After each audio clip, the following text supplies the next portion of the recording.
Hello student, मैं उमेश पांडे आप सभी लोगों का अपने इस यूट्यूब चैनल जिसका नाम है यूबियंस क्लासेस में स्वागत करता हूं। स्टूडेंट, आज की इस वीडियो में चैप्टर 1 क्लास 10th साइंस के बायोलॉजी का लाइव प्रोसेसेस से संबंधित एक्सक्रीटरी सिस्टम का एक्सप्लेनेशन किया गया है और आई होप कि आपको ये वीडियो समझ में आएगी। अगर आपने ये चैनल सब्सक्राइब ना किया हो तो सबसे पहले इसे सब्सक्राइब कर लें और बेल आइकन प्रेस करना ना भूलें। हेलो स्टूडेंट, लाइव प्रोसेसेस के लास्ट पार्ट में हम लोग आ चुके हैं जिसका नाम है एक्सक्रीटरी सिस्टम इन मैन। तो आइए आज इस वीडियो के माध्यम से एक्सक्रीशन के बारे में चर्चा करेंगे, excretory system of human beings के बारे में चर्चा करेंगे। तो आइए जानते हैं किस तरह से हमारी किडनी वर्क करती हैं और जो यूरिया बेसिकली बनता है वो किस प्रकार से बनता है। तो सबसे पहले समझ लेते हैं यूरिनरी सिस्टम कंसिस्ट ऑफ कितनी चीज़ों से मिलकर हमारा यूरिनरी सिस्टम बना है, या फिर एक्सक्रीटरी सिस्टम कितनी चीज़ों से मिलकर बना हुआ है। तो बात करते हैं सबसे पहले जो यूरिनरी सिस्टम होता है वो किडनी से मिलकर बना होता है। इसको ही हम लोग एक्सक्रीटरी ऑर्गन के नाम से भी जानते हैं। सेकंड पार्ट है यूट्रस बोलते हैं इसको। यूट्रस होते क्या हैं ये भी समझेंगे। इसको हम the ducts which drain out urine from kidneys. तो कहाँ से ड्रेन आउट करते हैं डक्ट्स को? फ्रॉम किडनीज से। तो अब थर्ड पार्ट जो आप लोगों को सबसे पहले समझ लेना है, द यूरिनरी ब्लैडर। इसका बेसिकली जो फंक्शंस होता है इसको आप लोग आज समझेंगे। द यूरिनरी रिजर्वायर के तौर पे ये वर्क करता है। And the last one A urethra. यहाँ पर एक चैनल होता है जो एक्सटीरियर की तरह कार्य करता है। कैसे वर्क करता है आपके सामने डायग्राम से समझाया जाएगा, तो इसको थोड़ा सा समझ लेते हैं with the help of diagram. तो डायग्राम में आपने देखा होगा कि दोनों तरह की लेफ्ट किडनी और राइट किडनी कैसे यहाँ पर किस तरह से फिक्स हैं, इनके फंक्शंस थोड़ा बहुत समझ लेंगे आज हम लोग। एड्रिनल ग्लैंड आप लोगों को दिखाई दे रही है किडनी बीन लाइक शेप्ड में, किडनी के जस्ट अपर साइड में। तो दिख गया होगा स्टूडेंट आप लोगों को किडनी, ये लेफ्ट साइड है किडनी का, ये राइट साइड किडनी है, ये एड्रिनल ग्लैंड है। अब बात करेंगे एओर्टा। एओर्टा आप लोगों को पता ही होगा कैसा ब्लड घूमता है, रेड कलर का है, तो इसलिए यहाँ पर ऑक्सीनेटेड ब्लड है। यूट्रर का काम क्या होता है ये भी आप लोगों को आज बताया जाएगा। ब्लैडर का काम क्या है, यूरिथ्रा का काम क्या है, ये सारी चीज़ें आप लोगों को आज स्ट्रक्चरली समझाई जाएगी। और फंक्शंस ऑफ एक्सक्रीटरी सिस्टम या फंक्शंस ऑफ नेफ्रेडिया या फंक्शंस ऑफ यूरिन आप लोगों को बताया जाएगा। द ह्यूमन एक्सक्रीटरी सिस्टम जिसमें बात की जाएगी एक्सक्रीशन की, तो सबसे पहले समझ लेते हैं all the metabolic activities in हमारी शरीर में इन द बॉडी जनरेट करती है many kinds of waste including nitrogenous wastage which are harmful for the body and the hence needed to be removed. मतलब हमारे शरीर में जो मेटाबॉलिक एक्टिविटीज़ होती हैं इन्हीं की वजह से कुछ चीज़ें जनरेट होती हैं जिसमें वेस्ट प्रोडक्ट भी बनता है, इंक्लूडिंग होता है जैसे नाइट्रोजनस वेस्टेज, जो हमारे शरीर के लिए क्या है, हार्मफुल है, और इसको रिमूव करना ज़्यादा ज़रूरी हो जाता है। Excretion is a process by which these wastage are remove from our body. मतलब एक तरह की प्रोसेस होती है जिसमें वेस्ट मटेरियल को हमारे शरीर से बाहर निकाला जाता है। इसी प्रोसेस को हम लोग एक्सक्रीशन के नाम से जानते हैं। स्टूडेंट, एक्सक्रीशन के बारे में आप लोग समझ गए। अब एक्सक्रीटरी सिस्टम के जो बेसिकली पार्ट थे आप लोग समझ गए। अब बात करते हैं कौन कौन से मटेरियल एक्सक्रीटेड होते हैं हमारे शरीर से बाहर। तो सबसे पहले बात करते हैं नाइट्रोजन वेस्टेज की। तो कौन कौन से नाइट्रोजनस वेस्टेज होते हैं जो हमारे शरीर से बाहर निकलते हैं? तो सबसे पहला जो इंपॉर्टेंट है वो यूरिया है। इसको निकलना हमारे शरीर से बहुत ज़्यादा जरूरी है। उसके बाद यूरिक एसिड। तो यूरिन से हमारे यूरिक एसिड जो बाहर निकलती है, ये यूरिन आप लोगों ने समझ लिया। तो नाइट्रोजन वेस्टेज में urea, uric acid and urine, these are 3 nitrogen wastage जो हमारे शरीर से एक्सक्रीट हो जाते हैं, बाहर निकाल दिए जाते हैं। अब एक्सेस ऑफ वाटर, ज़्यादा से ज़्यादा पानी आप लोग पीते हैं, पानी निकल जाता है, तो ये एक्सेस ऑफ वाटर भी हमारे शरीर से निकलता रहता है, जो निकलता है with the help of sweat and urine के माध्यम से। कई तरह की गैसेस हमारे शरीर में बनती हैं, इनका रिमूवल होता है इसलिए इनको भी एक्सक्रीट किया जाता है। अब डिफरेंट तरह के सॉल्ट्स होते हैं जो हमारे शरीर में बन जाते हैं, इनको भी निकलना हमारे शरीर से ज़रूरी होता है। अब बात करते हैं कि यूनिसेलुलर ऑर्गेनिज्म रिमूव करता है this wastage bye simple diffusion method से। ह्यूमन एक्सक्रीटरी सिस्टम जिसमें फॉर्मेशन ऑफ यूरिन कई बार एग्जाम में पूछी गई है, आइए इनको समझ लेते हैं। तो समझने के लिए सबसे पहले बेसिकली जो पॉइंट्स यहाँ लिखे हैं इनको एक एक करके समझते हैं कि each kidney contains many filtration units, जिसको हम लोग नेफ्रॉन्स के नाम से जानते हैं। तो स्टूडेंट, नेफ्रॉन्स ही है जो बेसिकली क्या कहलाती है, फिल्ट्रेशन यूनिट कहलाती है या फिर एक्सक्रीशन यूनिट कहलाती है, जिसकी वजह से हमारे शरीर में जो वेस्टेज बनते हैं उनका रिमूवल संभव हो पाता है। तो with the help of these nephrons, इन्हीं की वजह से हमारे शरीर के जो वेस्टेज होते हैं वो बाहर निकल पाते हैं। तो क्लियर हो गया। अब बात करते हैं पॉइंट नंबर 2 की। Nephrons are basically made up of cluster of thin walled capillaries, मतलब ये जो नेफ्रॉन्स होते हैं कई तरह के कैपिलरीज के बने होते हैं, इनको हम लोग ग्लोमेरुलस के नाम से जानते हैं, जो एसोसिएटेड होती हैं with a cup like structure called बोमेंस capsule. तो स्टूडेंट कई बार ये क्वेश्चंस पूछा गया, बेसिकली जो बोमेंस कैप्सूल होते हैं वो रिलेटेड होते हैं नेफ्रॉन से, और नेफ्रॉन्स कहाँ से रिलेटेड होते हैं? एक्सक्रीटरी सिस्टम से। तो क्लियर हो गया, बोमेंस capsule and the long tube which terminates करते हैं थ्रू दिस कैप्सूल, बाहर निकाल दिए जाते हैं। अब बच्चों बात करते हैं थर्ड पॉइंट की। The renal artery brings oxygenated blood to the kidney. अब जो रीनल आर्टरीज होती है, बेसिकली जो आर्टरीज होती है उसमें ऑक्सीजनेटेड ब्लड होता है, तो यहाँ पर भी रीनल आर्टरीज की बात की जा रही है, जिसमें ब्लड कैसा होगा? ऑक्सीजनेटेड होगा, प्योर होगा, along with the nitrogenous wastes like urea and uric acid and many other substances क्या किए जाते हैं? बाहर निकाल दिए जाते हैं। तो ये बात कर रहे हैं अभी, तो फिलहाल बात करते हैं फॉर्मेशन ऑफ यूरिन की। अब बात करेंगे द ब्लड गेट्स फिल्टर्ड हो जाता है, ब्लड क्या शुद्धिकरण हो जाता है, फिल्टर्ड हो जाता है through the glomerulus and this filter enters the tubular part of nephron, और वो ब्लड कहाँ पहुँचता है? ट्यूबुलर फॉर्म किसमें? नेफ्रॉन में पहुँच जाता है। As this filtrate move down tubular part, अब इस फिल्ट्रेशन के बाद जो मूव होता है ट्यूबुलर पार्ट में, glucose amino acid salts and excess of water gets selectively reabsorb by the blood vessels surrounding these tubules. अब जो फिल्ट्रेशन का वर्क हो चुका है, कई तरह glucose amino acid salt and excess of water gets क्या हो जाते हैं? सेलेक्ट कर लिए जाते हैं रीअब्सॉर्ब करने के लिए बाय द ब्लड वेसल्स के द्वारा। अब बात करेंगे the amount of water reabsorb depend upon, किस पर करता है डिपेंड? जो अमाउंट ऑफ वाटर रीअब्सॉर्ब किया जा रहा है वो किस पर डिपेंड किया जा रहा है? आइए थोड़ा सा समझ लेते हैं। How much excess of water is there in the body, हमारे शरीर में कितना पानी है जो रीअब्सॉर्ब किया जाएगा। How much nitrogen wasted need to be excreted out, और कितना नाइट्रोजनस वेस्टेड हमारे शरीर से बाहर निकाला जाना है। इन दो चीज़ों पर डिपेंड होता है। रीअब्सॉर्ब डिपेंड करता है किस चीज़ का? वाटर का। So the fluid now flowing, अब जो फ्लूइड बना था वो फ्लो करना चालू कर देगा इन ट्यूबुलर पार्ट में, इन यूरिन इज यूरिन। तो वो जो फ्लूइड बना वो क्या है? यूरिन है, which gets collected in the collecting ducts of nephrons, और कहाँ पर वो कलेक्ट हो जाता है? नेफ्रॉन्स की कलेक्टिंग डक्ट्स में भर लिया जाता है। These collecting ducts together leave the kidney as a common point for या बाई फॉर्मिंग द यूटेरर। तो यूटेरर में क्या हो रहा है? यूरेटर में सिंपली क्या है? जो डक्ट्स में भरा हुआ जो तरल पदार्थ है, जिसको हम लोग वेस्ट मटेरियल के नाम से जान रहे थे, फ्लूइड मटेरियल्स के नाम से जान रहे थे, यूरिन के नाम से जान रहे थे, वो भरा हुआ होगा common point A forming a ureter में भर जाएगा।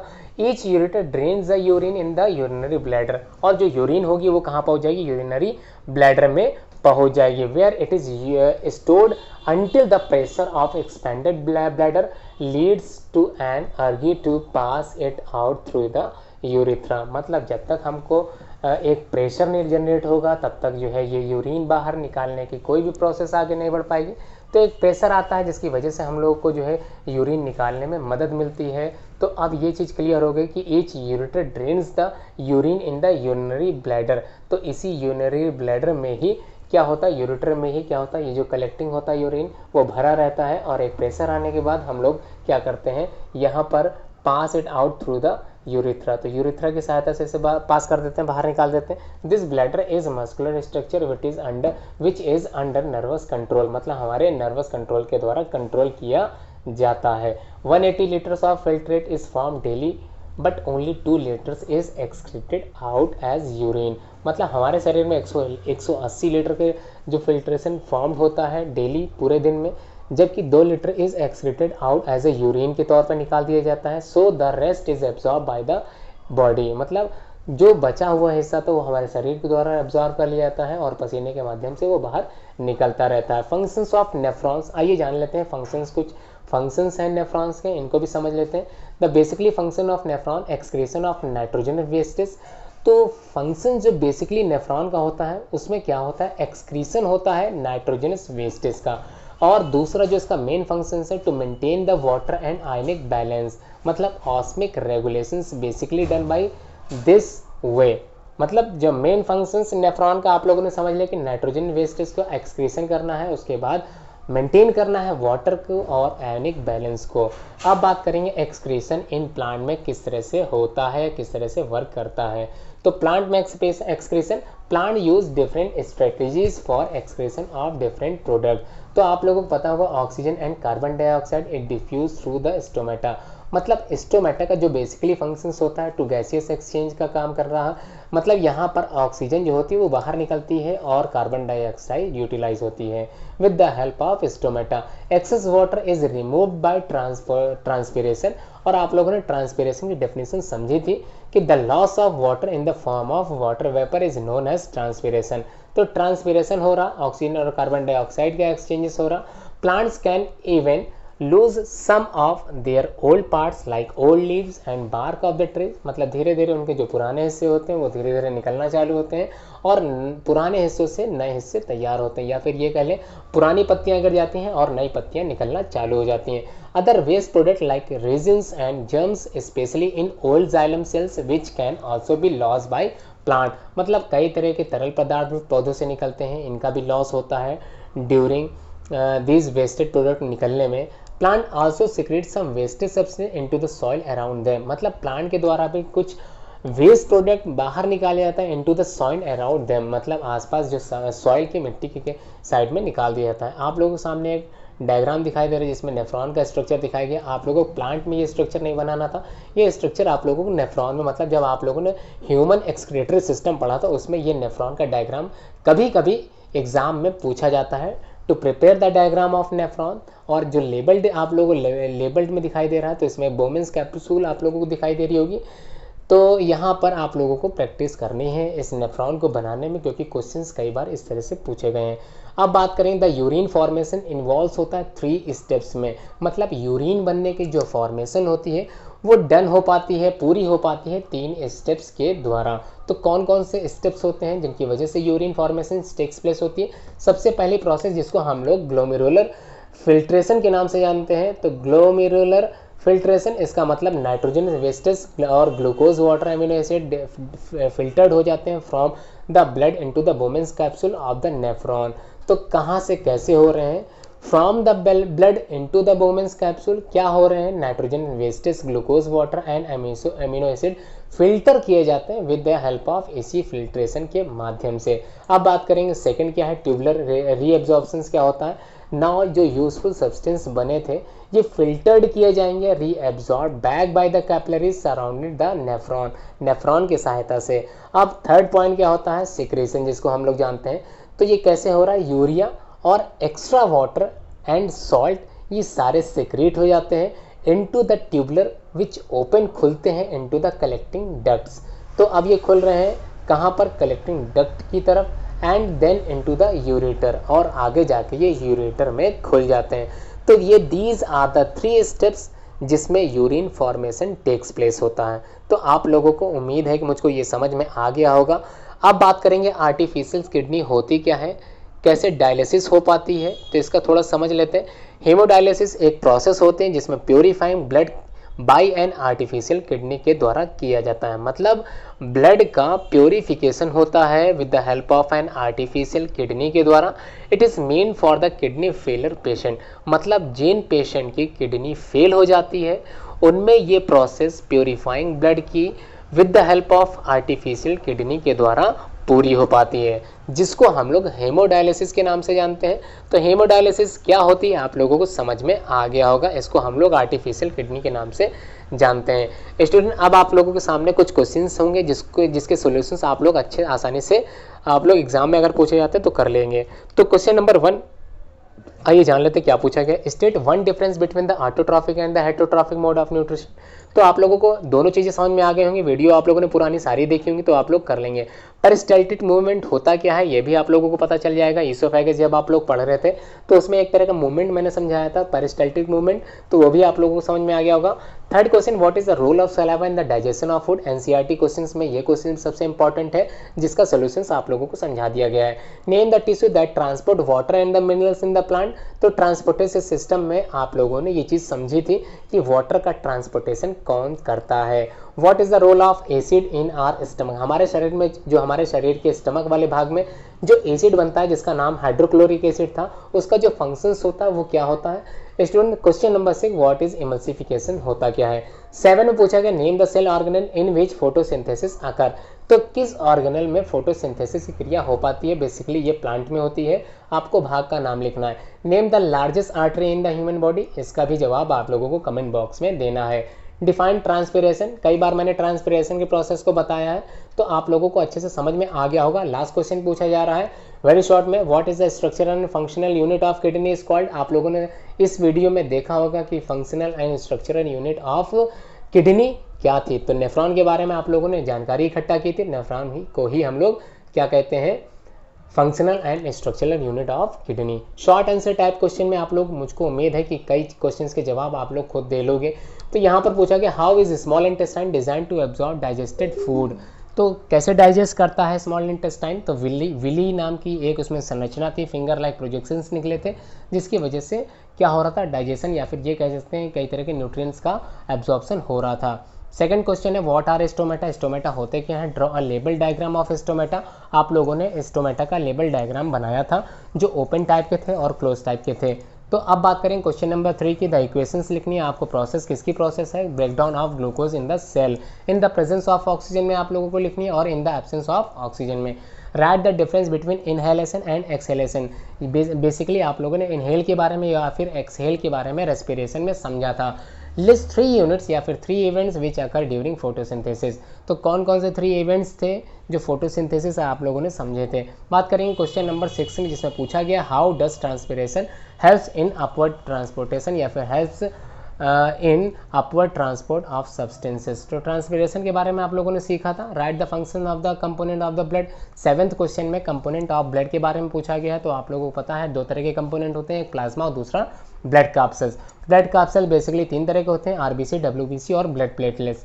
तो अब बात करेंगे क्वेश्चन नंबर 8 में, why is small intestine longer in herbivore than in carnivore, मतलब हर्बीवोरस एनिमल्स में या फिर हर्बीवोर ऑर्गेनिज्म में इंटेस्टाइन, स्मॉल इंटेस्टाइन लॉन्ग होती है, जबकि कार्निवोरस में स्मॉल इंटेस्टाइन क्या होती है, लॉन्ग होती है या फिर बड़ी होती है, ऐसे समझ लेते हैं। तो ऐसा क्यों होता है ये आप लोगों को जवाब देना है। क्वेश्चन नंबर 9 में explain the causes of cramps after the excessive physical exercise, physical exercise करने के बाद हमारे कभी कभी अंग हिलने लगते हैं, काम करना बंद कर देते हैं, तो ऐसा क्यों होता है ये आप लोगों को समझ में आ गया होगा क्योंकि हमारे ब्लड सर्कुलेशन काफ़ी तेज़ी से वर्क करने लगता है। क्वेश्चन नंबर 10 कह रहा है why is the rate of breathing in aquatic organism much faster than the seen in the terrestrial organism, मतलब रेट ऑफ ब्रीदिंग, सांस लेने की जो प्रक्रिया होती है इन एक्वेटिक ऑर्गेनिज्म में बहुत तेज होती है, जबकि टेरेस्ट्रियल ऑर्गेनिज्म जो स्थलों पर रहते हैं, ज़मीन पर रहते हैं, ज़मीन पर चलते हैं, इनमें ये प्रोसेस कैसी होती है, धीमी होती है। तो ऐसा क्यों होता है इसका जवाब आप लोगों को देना है। अब बात करें शॉर्ट आंसर टाइप क्वेश्चन जो 3 नंबर के आप सब लोगों से पूछे जाते हैं बोर्ड के एग्जाम में। तो कौन कौन से क्वेश्चन पूछे जा सकते हैं 3 नंबर में, देख लेते हैं। Describe the process of double circulation system in human being, तो डबल सर्कुलेशन सिस्टम होता क्या है ये आप लोगों को बताया जा चुका है कि हमारे शरीर का जो हार्ट है, हार्ट का जो हिस्सा होता है वो 4 चैम्बर में डिवाइड होता है।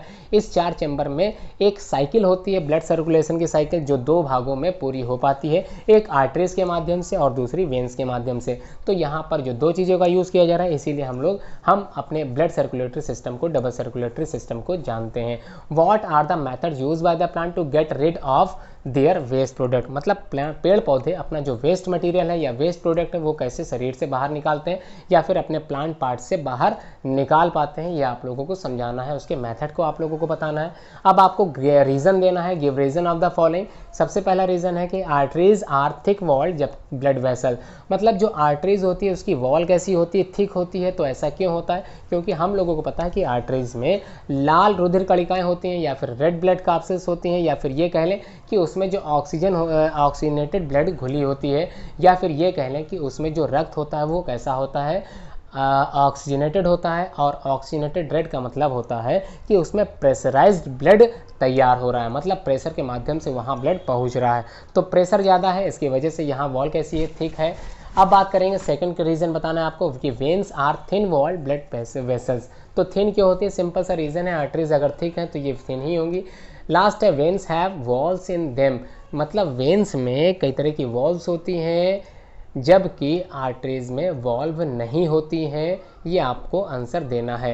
बात करेंगे लॉन्ग क्वेश्चन जो एग्जाम में पूछे गए हैं, तो आइए समझ लेते हैं क्वेश्चंस कैसे पूछे जाते हैं। सीबीएसई बोर्ड में और यूपी बोर्ड दोनों में इस तरह के क्वेश्चंस देखने के लिए कई बार आए हैं। तो पहला क्वेश्चन, इफ़ यू च्यू चपाती, अगर आप चपाती खाते हैं लॉन्ग टाइम के लिए, after some time it taste sweet, कुछ समय के लिए उसका टेस्ट आप लोगों को मीठा लगता है। तो कारण बताइए ऐसा क्यों? क्योंकि हमको पता है हमारे फूड में कई तरह के कंपोनेंट घुले होते हैं, जिनमें से एक कंपोनेंट कार्बोहाइड्रेट इसी चपाती में मौजूद होता है। और चपाती या कार्बोहाइड्रेट को पचाने के लिए हमारे जो सलाइवरी ग्लैंड होती है उससे सिक्रीट होता है सलाइवा, सलाइवा से एमाइलेज एंजाइम तैयार होता है और एमाइलेज एंजाइम कार्बोहाइड्रेट का पाचन करता है। तो कार्बोहाइड्रेट का पाचन जो कर रहा है उसी की वजह से रोटी जो हम लोग खाते हैं, चपाती जो हम लोग खाते हैं, हमको मीठी लगती है। तो आप लोग समझ गए होंगे आंसर मैं क्या कह रहा हूँ।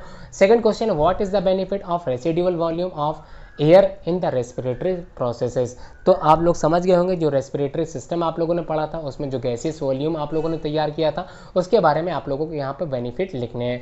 Y is the energy needs in plant is very less as compare to animals. मतलब प्लांट्स में एनर्जी की आवश्यकता कम होती है जबकि एनिमल्स में आवश्यकता ज़्यादा होती है। तो ये आपको एक्सप्लेन करना है ऐसा क्यों होता है। Draw a well label diagram of nephron. Nephron का डायग्राम जो आपने इस वीडियो में सबसे लास्ट में स्टेप में देखा था, तो उसका डायग्राम आप लोगों को लेबल्ड करके बनाना है। और प्रोसेस, किस चीज़ की प्रोसेस द एक्सप्लेन करनी है, the process of formation of urine in the human kidney. तो प्रोसेस आप लोगों को बताई गई थी, 3 तरह की प्रोसेस थी जो आप लोगों ने अच्छे से समझी थी, वही प्रोसेस इसमें आप लोगों को लिख देनी है। लास्ट क्वेश्चन नंबर 5 में पूछा गया ड्रॉ अ लेबल डायग्राम, जिसमें दिखाया जा रहा है ह्यूमन रेस्पिरेटरी सिस्टम। और लेबल्ड आप लोगों को क्या करना है, एल्वियोलस दिखाना है, ब्रोंकस दिखाना है, ट्रैकिया दिखाना है और लंग्स भी दिखने चाहिए। तो डायग्राम आप लोग समझ गए। आप लोगों को डायग्राम किसका बनाया है, ह्यूमन रेस्पिरेटरी सिस्टम का। तो क्वेश्चंस आप लोगों को क्लियर हो गए। कुछ हिंट्स अगर आप लोगों को मैंने दी हैं, इनको एक बार समझ लेते हैं। क्वेश्चन नंबर 1 की जो हिंट्स थी लॉन्ग क्वेश्चंस की, कि chapati will taste sweet as saliva break down starch which is complex molecule to give sugar. तो शुगर तैयार हो जाता है। सेकंड क्वेश्चन का जो आपका सोल्यूशन या फिर हिंट समझ लेते हैं। इसमें कहा गया जो हमारे लंग्स होते हैं always contain a residual volume of air so that there is sufficient time for oxygen to be absorb and for the carbon dioxide to be release. क्या रिलीज हो जाती है, कार्बन डाइऑक्साइड गैस रिलीज हो जाती है। Third long question में आप लोगों को यहाँ पे हिंट दी गई है, इससे रिलेटेड आप लोगों को आंसर लिख लेने हैं। Plant gets most of the energy during photosynthesis. अब ड्यूरिंग फोटोसिंथेसिस जो प्रक्रिया होती है, द प्रोसेस होती है, with the help of this process पेड़ पौधे अपना भोजन खुद बना लेते हैं, जबकि ह्यूमंस डिपेंड होते हैं पेड़ पौधे पे। अब आप लोगों को 4th नंबर क्वेश्चन और 5th नंबर क्वेश्चन में लेबल्ड डायग्राम बनाना है, या with the help of diagram से आप लोग क्वेश्चंस का आंसर देंगे। तो स्टूडेंट आज की वीडियो यहीं तक की थी। उम्मीद करता हूँ आपको ये वीडियो पसंद आई होगी। इसको आप लोग लाइक करोगे और अगर आपने ये चैनल सब्सक्राइब नहीं किया है तो सबसे पहले इसे सब्सक्राइब कर लोगे। स्टूडेंट आज की वीडियो यहीं तक थी। धन्यवाद, आपने पूरी वीडियो देखी।